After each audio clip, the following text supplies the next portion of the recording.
Hey there, fellow creators. Ben here from Cinder Studios, and this week it's How to Be an Artist 21 Wonder.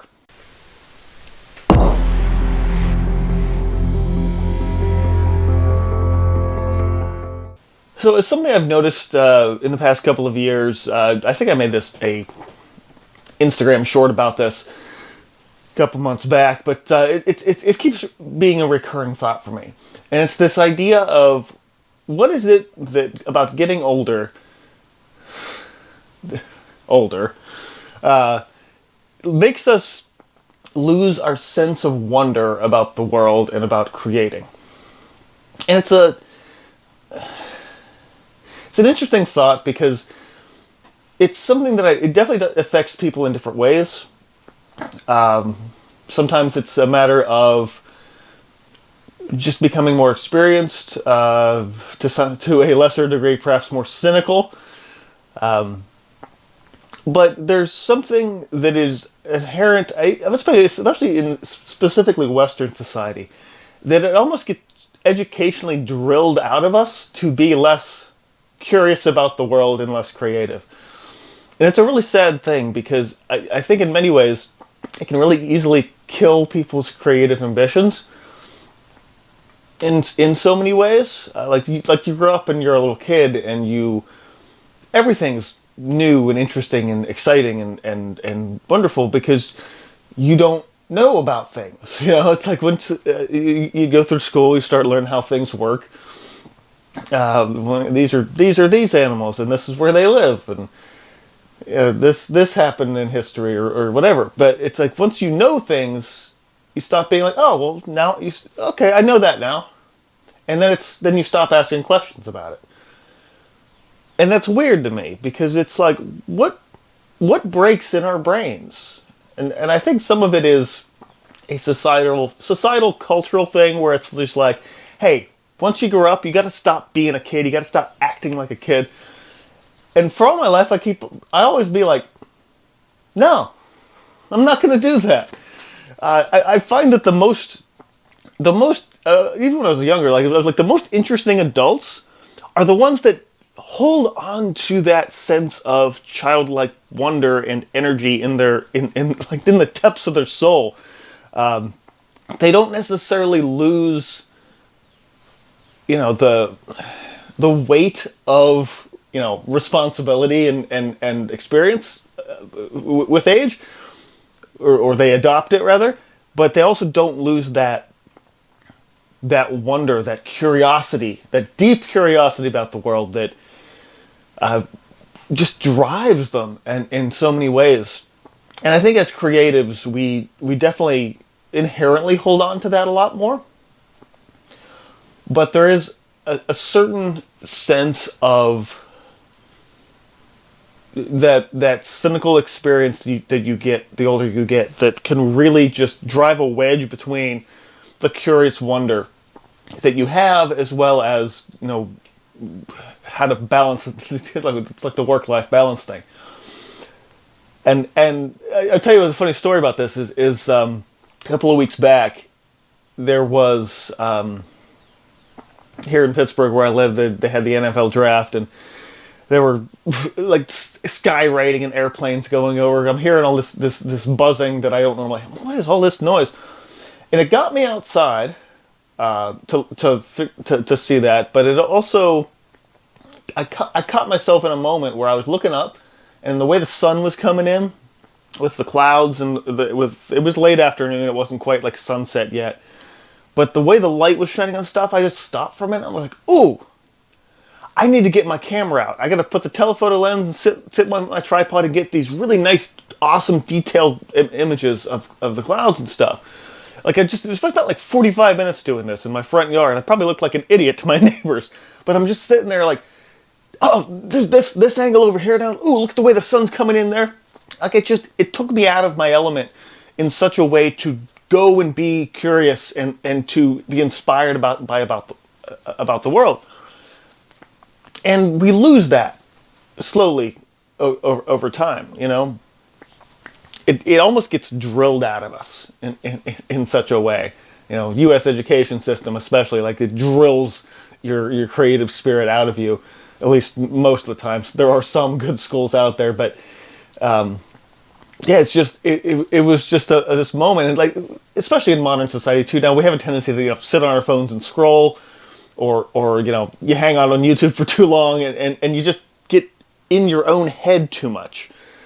And it's like you got to get yourself out into the world, whether that be going on a hike, exploring your local natural world, even just wandering around a few blocks of the city you're not usually going to, or if you're somebody who does more portraits or does way more emotion into their work, go talk to people, go on a date, like go get yourself out of your own like echo chamber of your head and get yourself into some new ideas. I think that's really hard for a lot of people to do, especially these days.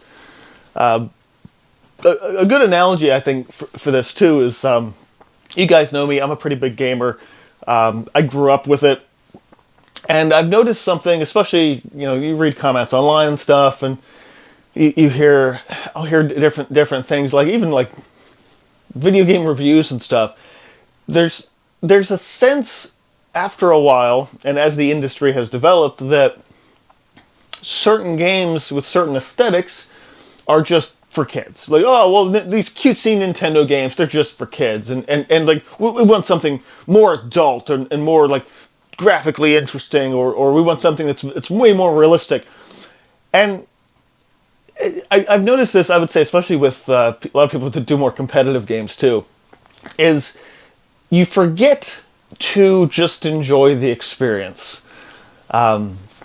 I was playing this game a couple years back called Ori and the Blind Forest. If you know it, you know it. But I was about 45 minutes, an hour into this game. And I was just sitting there, and I couldn't figure it out at first. I was like, my face hurts. Why does my face hurt? Like, I'm just sitting here. And that's when it occurred to me, I have been smiling continuously for 45 minutes. Because I was in such awe and wonder by the beauty created in this world. The gameplay and the visual style of that game are absolutely incredible. It's like this rich glow of like a painterly world. And I was like, I didn't realize how much I really had missed that. It's like you play games for a long time, and you get kind of into a rhythm, into a routine. And if you're playing anything competitive, especially, you don't stop to look at the world, to admire the world. Like, oh, look at the cool skins I have for my character. It's like, yeah, but are you really like breaking those down and enjoying that? Or like, look, it looks cool on screen for 10 seconds as I'm shooting someone's head off. No, it's ridiculous. So there's a very distinct moments. Different styles of games, different games you play. Obviously, there's a bit of a range in how much you can do that, but there's also a unique sense of wonder that can very easily get lost.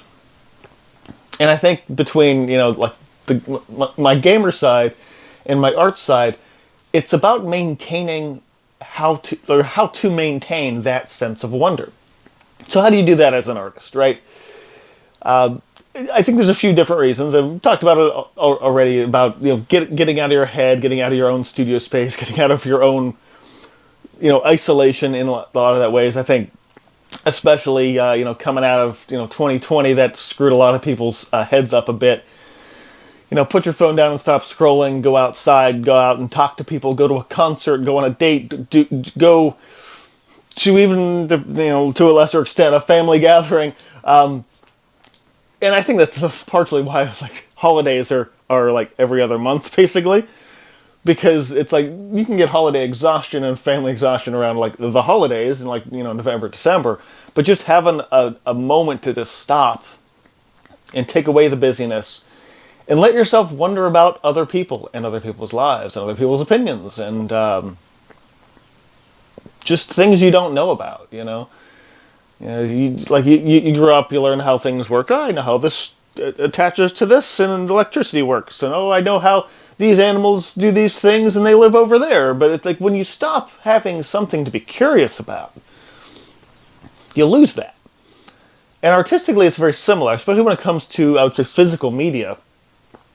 And it's why I will always say I will never touch, well, not never touch, but never trade physical media for exclusively digital, because there's a tactile sense of working with actual paint, pastels, drawing materials, inks, that forces you to explore. It forces you to find that sense of wonder, and it forces you to push your work in ways that you can't do with the mimicry that digital has to, real paint. Not to totally bash on digital, is a absolutely legitimate medium, but and I do use it periodically. But there is that sense of being able to lay out a thick slice of paint with a knife, or squeeze the paint onto your hand and just smear it. Like there's a visceral human experience there. And something I find myself doing in the studio a lot is I actually say to myself, I wonder what this will do. I wonder if this will work. I don't know. Let's try it. A lot of my more experimental videos, where I test out different materials or do a product review or something, it's always like, I don't know what this is going to do. Let's find out. And the finding out is so much more exciting. Sure, I could just type it into Mr. Google and see, oh, this is what it does. But where's the joy in that? Where's the sense of wonder? Where's the curiosity and need for that experience coming from? So that's sort of my challenge with this, is regardless of how old you are, regardless of where you are in life, or what you've experienced, or what your creative passions are, stop and think for a little bit about where you are finding your sense of wonder. Where is your curiosity about the world? And if you've lost that to some degree, get out there and find it. Figure out something that you don't know about and that you're curious to find out about. Like I said, it's really easy to scroll your way out of your own creativity. But when you put the phone down, when you get out of your regular environment, and you stop to wonder about the world, it will make you a better artist, and in a lot of ways, a lot better of a human being too. So, for more thoughts about the creative process and how to be an artist, check out the Philosophy of an Artist playlist. For more, painting videos and stuff like that, be sure to subscribe here to this channel. And this has been reminding you to keep on creating, stay inspired, stay curious and wonder-filled, and I will see you guys next time.